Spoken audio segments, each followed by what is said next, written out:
The 1990s to 2000s is what I'd consider the early internet, a time before Discord. For cavemen era was also this time, they didn't even have electricity, no way. They had to make a deal with the devil? I'm joking, of course, it wasn't exactly like that. The current internet compared to the 1990s was very different, and every website looked a little like this. Yeah, that was the 90s internet. There was that, and then there was also that annoying dial-up sound. That's pretty much all that people think about when it comes to the early internet. The 2000s internet, though? Oh boy, that is a different story. I could do an entire montage based on everything that happened on YouTube alone. I will. Let's go. In chocolate rain. I like turtles. Ain't nobody got time, ain't nobody got me this chocolate cake.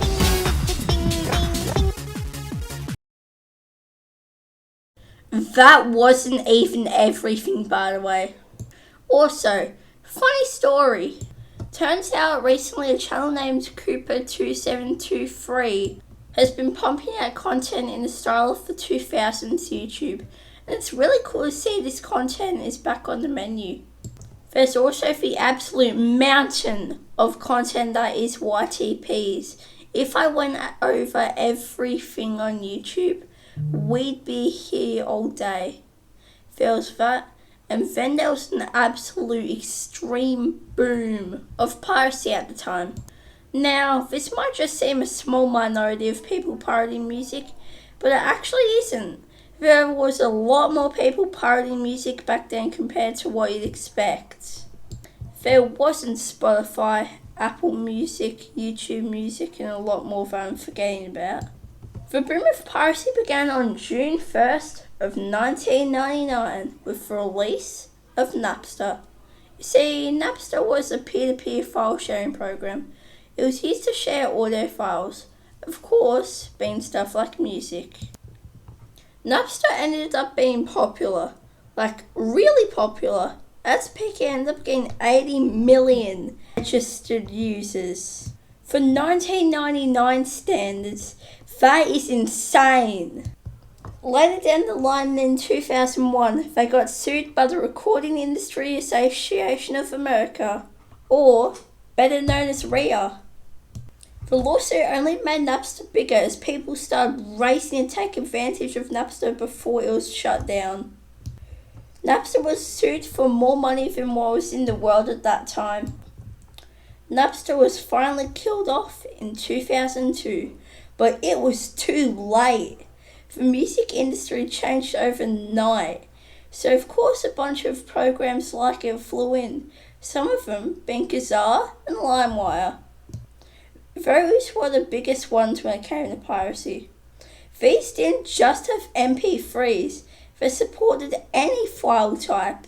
Also, if someone uploads Darude Sandstorm and someone else uploads Darude Sandstorm, these programs couldn't tell if it actually was Darude Sandstorm. So one of these copies of Darude Sandstorm could actually be Chocolate rain.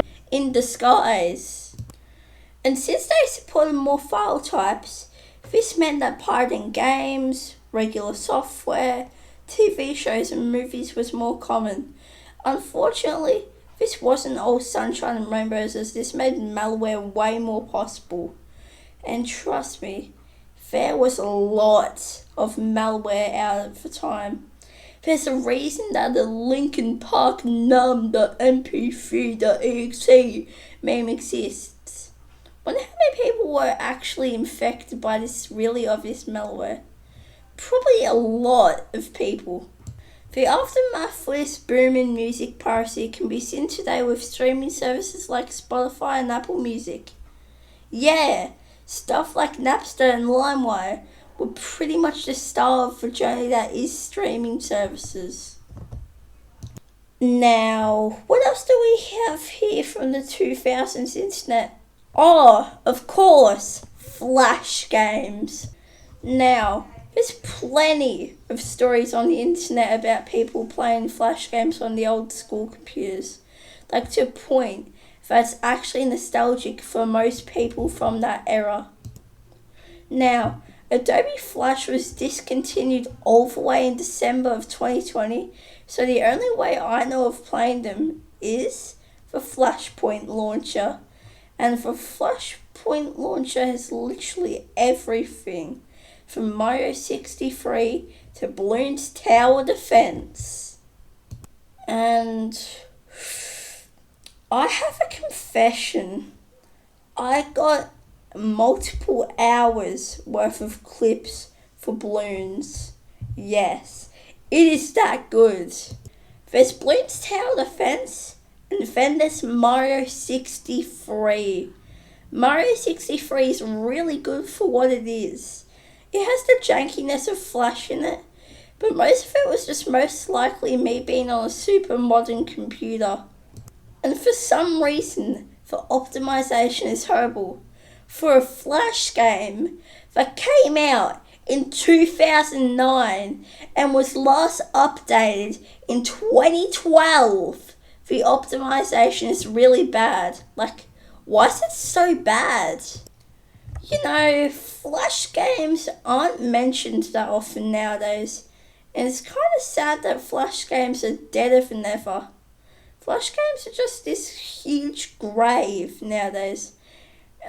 I can't go into more depth without the video being 20 years longer than it already is, because Flash games deserve their own video, not this small segment in this video about the early internet. Flashpoint Launcher has 2 terabytes worth of Flash games. That's only the games that got backed up to Flashpoint. What about the games that never got backed up? The ones that never got released, that are on someone's ancient old Windows XP computer or something. You know, the internet has changed so much over the years. We've gone from playing Flash games while downloading malware over LimeWire to watching really bad horror movies over Discord. Like, seriously, who thought of making Unfriended? It's so bad. It's a joke of a movie. Oh shit!